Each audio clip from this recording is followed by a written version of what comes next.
Hi guys, my name is Bobby. Welcome back to my channel, and today I'm bringing you a library haul. So, coronavirus, I guess we'll address the elephant in the room. Everybody is being told to self-quarantine, to practice social distancing and all that stuff. I live in Washington State, as I've told you guys multiple times, so we're not in full lockdown. We are in self-quarantining. A lot of the businesses have been shut down. My husband, as you know, is a chef, so the restaurants have been shut down, so he's currently at home. I just heard him shush our son.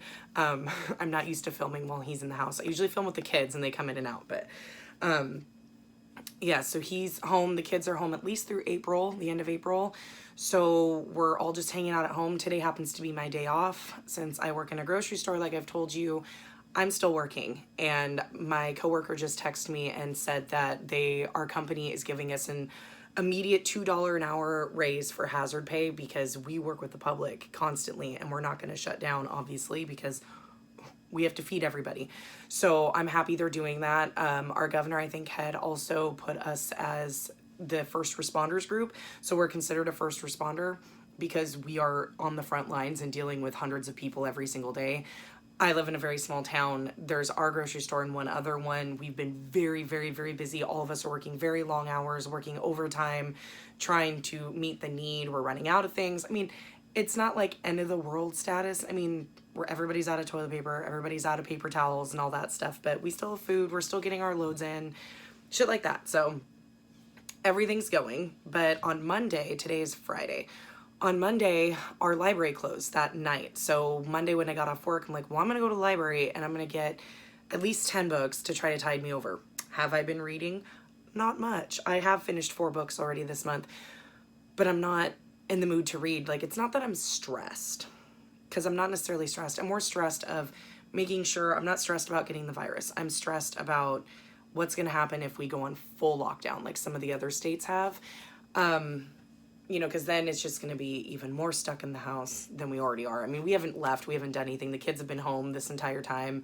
Matt's been home the entire time. I'm the only one going to work.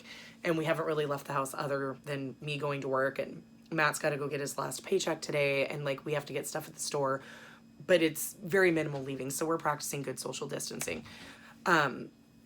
But yeah, I went to the library and I said, okay, well, I'm gonna go check out as much as possible before they close. And they actually had a lot of books that were on my TBR that I don't currently own. So I checked out a whole bunch of them. Hopefully, I think I'm gonna try to find audiobooks for a lot of them because audiobooks have been saving my life recently. I still haven't felt the need or the want to physically read, but audiobooks, let's see, every single book that I finished this month, I've listened to on audio. I haven't read one physical book this month. So we'll see how this goes. But I got out a whole bunch. I see a lot of them are on audio. I think I'm going to get Scribd again. I know Scribd is offering the 30-day free trial for people because of the quarantining and this staying at home. So that if you want, and they've got ebooks as well as audiobooks, and they have a good selection. The only problem with Scribd is that they tend to do, like, you'll be listening to an audiobook and then you'll go back on to listen to it and it's gone. It just disappears, which really pisses me off. It's only done that to me once, I think. I see it happen to a lot of other people though.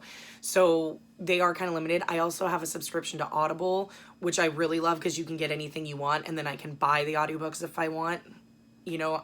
Amazon, I guess it's quick.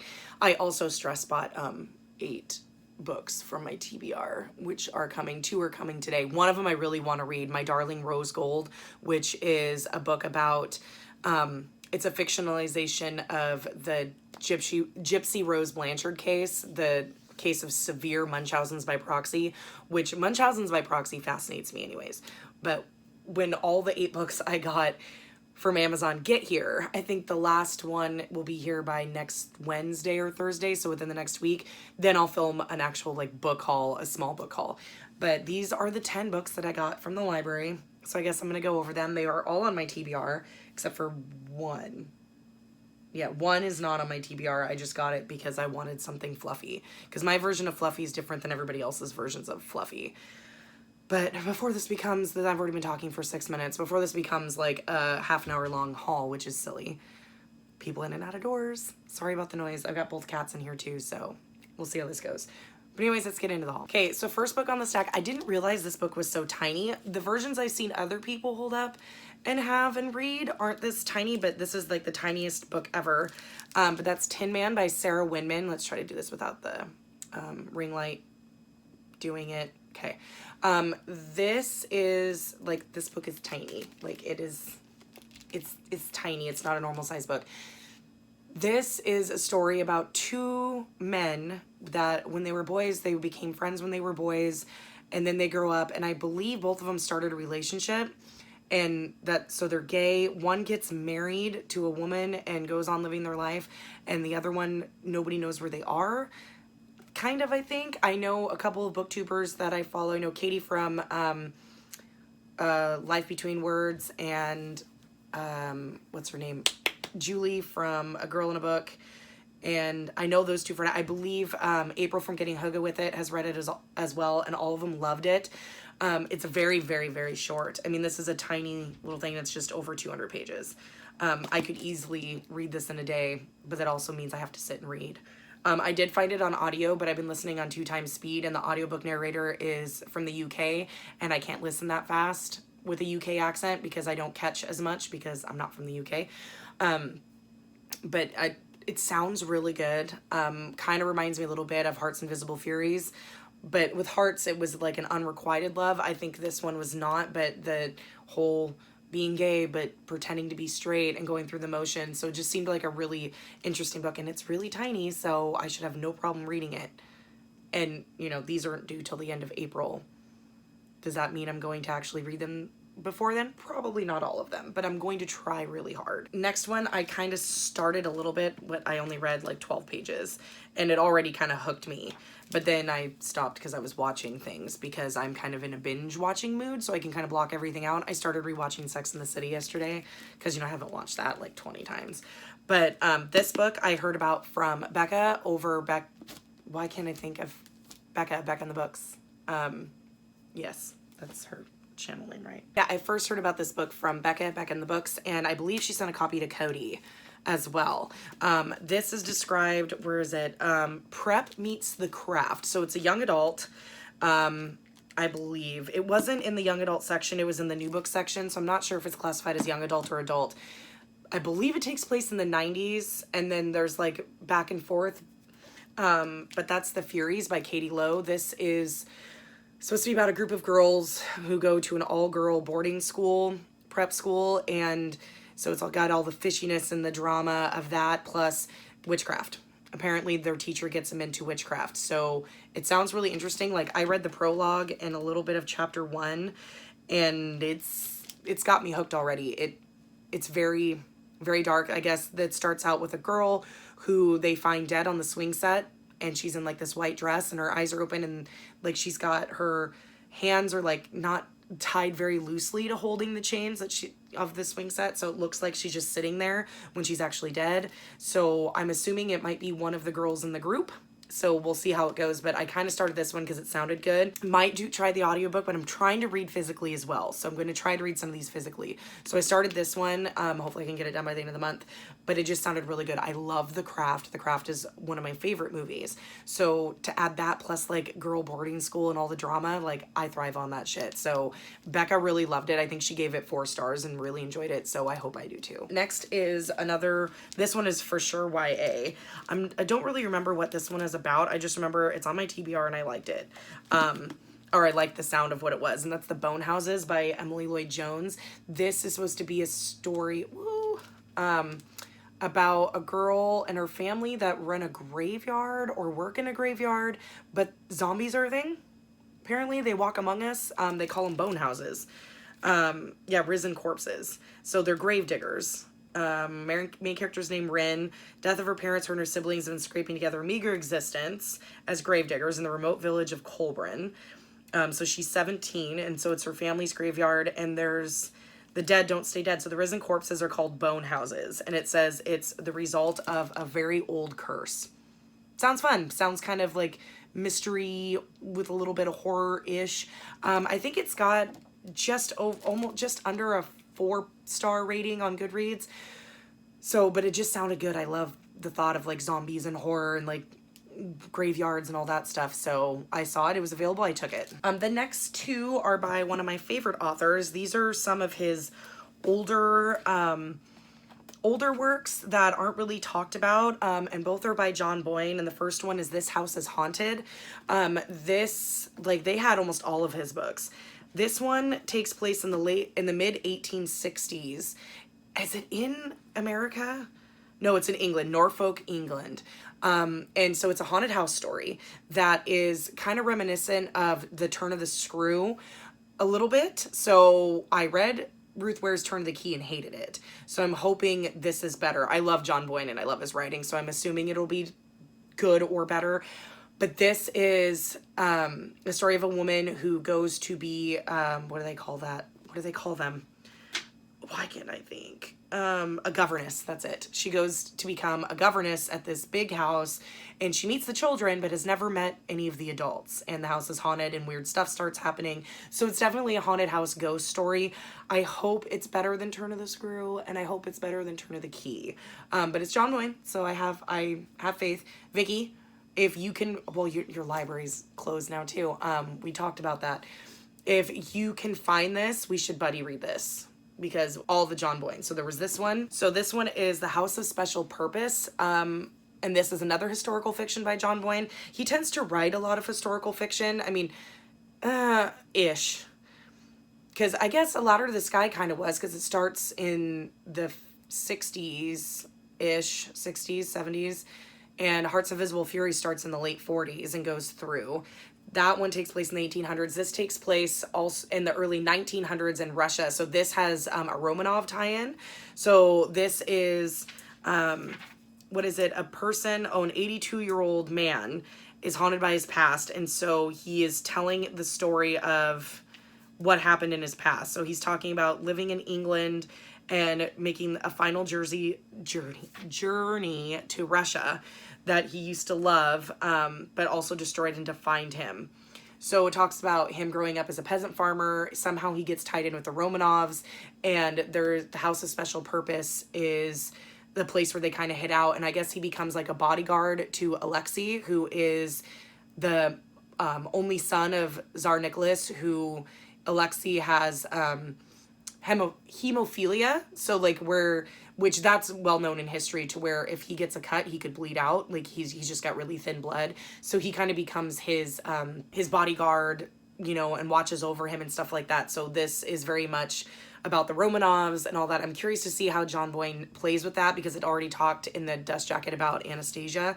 And, there was always the big myth, did Anastasia live, which has now been proven that Anastasia was in the graves that they found. They found another one and she did die, so she didn't live. But that was always the big thing, that they thought Anastasia lived. So I'm wondering, since the main character is alive, how he ties into what happened to the Romanovs and all of that, and how he got away. So I'm really curious, because in history, all of their maids and people who were with them, their close allies, were also killed with them. So I'm curious to see what John Boyne does with this story. And the Romanovs have always fascinated me. It's a part of history. I'm not big on Russian history, but that's a part of Russian history that's always interested me. So I had to get this one. Okay, next is the other YA. This I've heard talked about a lot. I believe Mel from Mel to the Any, I know she has it. I don't remember if she's read it. April from... why can't I think of her channel name? Not April from Getting Hugga With It. April from Australia. Oh my God. Why can't I think of her? I can't think of her channel name, but she just read it. But it is a teen story, and it's a fantasy, and it's The Criers War by Nina Varela. This is very, very shiny on its own. Very, very metallic. Let's see. How can I do? There we go. No? Okay. Maybe? Trying to find a way where it's not super shiny. But this has a sapphic romance in it. So it has a female-female romance between two teenagers. So there's a human servant who's rising in the ranks of the house and the sovereign's daughter. And so it's like a hate-to-love relationship. I guess there was a huge war and everybody split up. I'm not sure. Like, there's two divisions. Oh, yeah. So there's the regular humans and the Autome, whatever that means. The Autome are designed to be the playthings of royals. So everything's kind of flip-flopped. So Ayala is a human servant, and so Lady Crier is the name of the sovereign's daughter, and so she was made to be beautiful and flawless and to take over the work of her dad, and she's been preparing to do just that. She was betrothed to somebody else, but she seems to have a whole bunch of secrets, and there's something about her dad that's not exactly right. So it's, you know, typical YA fantasy, but with a female hate to love romance. And from what I hear, the world building is really good. And this, I'm in the mood for a fantasy, but this seems like it'd be a more, not a dumbed down fantasy, but one that's not so, you know, hard, and where you really have to pay attention, to where you could easily listen to this or read this and kind of escape a little bit. Because right now we all need a little bit of escapism. Sorry, I'm not that eloquent. A lot of these books I'm just like, ooh, on my TBR. I know I wanted to read that. Don't remember what it's about. Didn't read up on it before I started filming. Because that's how we roll on the Hot Mess Express train around here. But yeah. I'm not very eloquent today. It's more just trying to... I need to film, I need to do this, I want to talk about these books. These are all ones I'm really excited to read, but also trying to do it with everybody in the house and everybody running around. And yeah, I just this kind of a laid back, like, oh look, I like this. Today, it's my first day on BookTube, so I found this book and I want to read it, but I don't know what it's about. That's kind of where I'm at today. So we got 4 left. So this one I know a lot of people have read, and I've heard a lot of good things about it. I've read one of her other books. I can't remember what it is. Where's the list of her books? It came out after this one. I think it's something Sisters, but this is The Winter People by Jennifer McMahon. This one I know a lot of people have read. It's a ghost story. She writes very atmospheric, ghost mystery like stories. I can't remember the book of hers that I read. I read it on my Kindle. I can't remember. It was about a hotel in Vermont that was kind of out of the way, like one of those 1-story motels that was very old fashioned, and it was two sisters and a girl, and they all used to play together. One of the sisters goes missing, and it was finding out what happened to her, and there was like this tower on the property, and thought it was haunted, and like stuff that happened where it ends up not necessarily being a ghost, but it was like something bad happened to her, like she was murdered kind of deal. Really good, very atmospheric. This I hear is the same. This is like, I think, her most popular story. Don't know much about it. Okay, it takes place in Vermont, so I'm assuming the author lives there. So this is a place of strange disappearances and old legends, and the most mysterious is that of Sarah Harrison, who in 1908 was found dead in the field behind her house, just months after the tragic death of her daughter, Gertie. So they say her ghost walks the streets after midnight, and some will leave offerings on their doorsteps to prevent her from coming inside. Ruthie, the main character, has never put much stock in it. Having grown up in an isolated farmhouse with her mother Alice and her younger sister Fawn, she dreams of leaving her sleepy town and escaping her mother's odd insistence that they live off the grid, without internet or even a listed phone number. But when Ruthie wakes up one morning to find that Alice has vanished without a trace, she begins to wonder if her mother's eccentricness. It's like eccentricities, I think. That's hard word to pronounce. Have a deeper reason, especially when she finds a copy of Sarah Harrison Shea's diary hidden beneath the floorboards of Alice's room. So then it goes back and forth. The diary tells the story of a mother on the edge. Mother's willing to do the unthinkable. So it seems like it'd be a really good story. Excuse me. Full of mothers, daughters, secret diaries, like totally something I'd be into. And her books, if I remember right, are very easy to read, so had to get it. The next one is probably the weirdest one on the list. I heard about this one from Natasha at My Reading is Odd. She said it was one of the weirdest books she read, but also fucked up, but very good. I believe she gave it 5 stars. Bunny by Mona Awad. This is about a group of girls, but this one I think is very similar to the Furies in a way. Outsider in a New England University, scholarship student who prefers to be alone. Oh, and there's a clique of unbearably twee rich girls who call each other Bunny and seem to move and speak as one. So this is supposed to be kind of like a Mean Girls meets The Craft, I believe. But everything changes when Samantha receives an invitation from the Bunny's fabled smut salon and finds herself inexplicably drawn to their front door, ditching her only friend Ava in the process.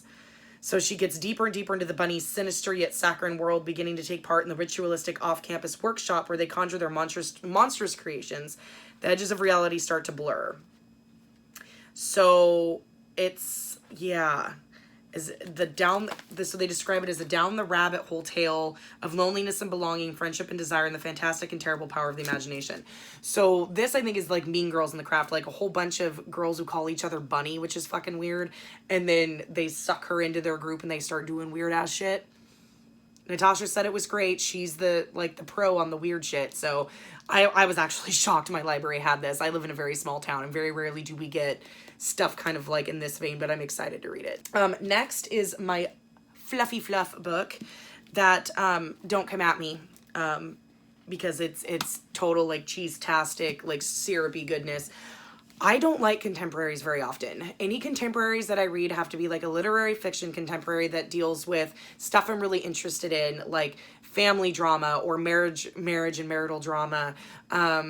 Kind of like The Gifted School was, where it's kind of inclusive, where it's not like the best thing you've ever read, but it's enough to keep you interested, and the drama that's going on between the small selective group of people is interesting. I don't like romantic contemporaries. I don't like romances really at all. They bore the fuck out of me. A lot of them are the same. And notice how I can't keep touching my face. The second I film, everything itches. But I'm just not a huge fan of contemporaries. I don't necessarily like hard-hitting ones unless they're done right. I don't like hard-hitting contemporaries or literary fictions where it's just negative, negative, negative, negative, and you don't see any positive. If you're going to do a slice of life, do a true slice of life. So I'm very, very, very picky about my literary fictions and my contemporaries. You have to really... Now, when it comes to fluff... a lot of the contemporaries that some people read are considered like fluff, like they're happy and it's, you know, this or that, like Sophie Kinsella, very happy with some romance. And mine was, and I've read almost all of her books. This is one that I have not read. I don't have any on my shelves. I think they're all in my storage unit. I own a lot of hers in mass market paperback. I bought them years ago. And my favorite one of hers is called Hollywood Wives. And this one is called Married Lovers by Jackie Collins. Now, don't come at me because this is super cheesy, but I love her books. They are the ones that it's just like the guilty pleasure. Like you can't put them down, but they're just so cheesy, but in a good way. So Jackie Collins writes a lot about Hollywood. So it's all about movie stars and producers and directors and singers and all that stuff, and all about their being all rich and all of their drama, like with sleeping around and undercutting this person and backstabbing that one. So it's like a reality TV show, but in a book. And this one is about two couples that start cheating on each other and, you know, married lovers. Like they're two married couples and then they swing unintentionally. Like the wife of the one starts sleeping with the husband of the one and vice versa. Yeah, it's very, very Jackie Collins. Hollywood Wives by her is probably like one of my favorites, and that has, I think it's 4 male actors or 4 rich men. Like I think there's an actor, producer, director, and somebody else, and then their wives, and it's all about the wives and what they do, and it's fantastic. It's absolutely fantastic. It's one of my favorites, and that one was written in like the 80s, and I still really enjoyed it. Like it's full of like sex and drugs and drama and Hollywood shit. It's kind of like a peek into the 1%, and I just find it entertaining. So that's like my fluff book, because I was looking at hers going, God, I haven't read one of her books in such a long time, and so that one appealed to me. I was like, I think I'm gonna read that one, because I haven't read that one yet. And we used to have all of her books at our library, and a lot of them are missing, so either they're checked out already or they've gotten rid of a lot of them because people just aren't reading them anymore. So I think I just need to go out and like buy all of hers again so that I can reread them, because some of them I haven't read, like the Lucky series. I haven't read all of those. The Lucky series, like it was one of her popular ones, and it's like deals with a girl who I think her dad like is in the mob or some shit like that. I don't remember, but I love her Hollywood stories. They are amazingly drippy, gooey, cheesy with the drama, and it's just the over-the-topness of the drama and stuff, and I fucking love it. That is my sweet spot. That is like when I need a palate cleanser, when I need, you know, something to just kind of like, okay, I'm done with all the heavy shit like that. So if there's anybody else who writes like her that you know of, let me know, because I like that kind of shit. It's either that or I reread like the Sookie Stackhouse series, like where it's just a paranormal fantasy like stuff where it's just something to cleanse your palate. And so I'm kind of excited to read that one because it's like, oh. And I used to love to read those in the summertime. It was just kind of like one of those beachy reads. That's a good way to describe it. But anyways, I have one left, and this is a chunk, and who knows, I'm gonna get to this one. It's a big, thick fantasy. People have been talking about it a lot recently on BookTube. I know Daniel from Daniel Green had just reviewed it, and he really enjoyed it. Pira from Pira 4 read it and liked it. I believe Mel from Mel to the Any really liked it. And that's Seven Blades in Black by Sam Sykes. So this one is fucking huge. And this is a floppy paperback, which makes nice. Yeah, it's almost 700 pages. But I don't even remember what this is about. Her magic was stolen. She was left for dead. Betrayed by those she trusts most, and her magic ripped from her, Sal, the cacophony, has nothing left but her name, her story, and the weapon she used to carve both. But she has a will stronger than magic and knows exactly where to go.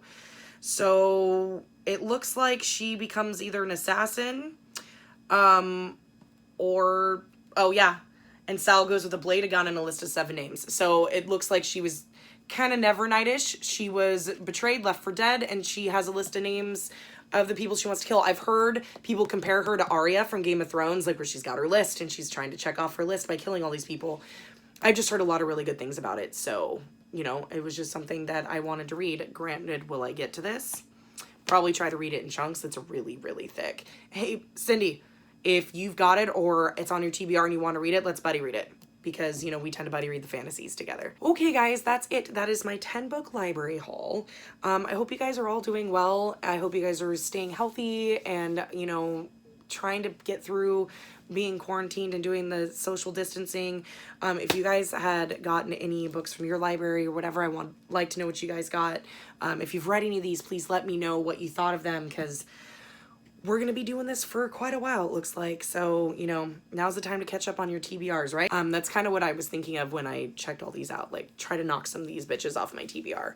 But, you know, that's it. I hope everything's going well. I'm going to sit and read maybe the Furies, because I started that one, get a little bit into that one, and maybe pick up another one and have 2 going at once so I can kind of do 50 pages a day on both and knock them out. Because I don't want to check all these out from the library and then not actually read them. But your library is also a good resource. Most of them go through like Libby and stuff like that for audiobooks and ebooks, so you can still check out books from your library. They're just not in physical form. So that's always an idea too. All you need is your library card to sign up for either Libby and Overdrive.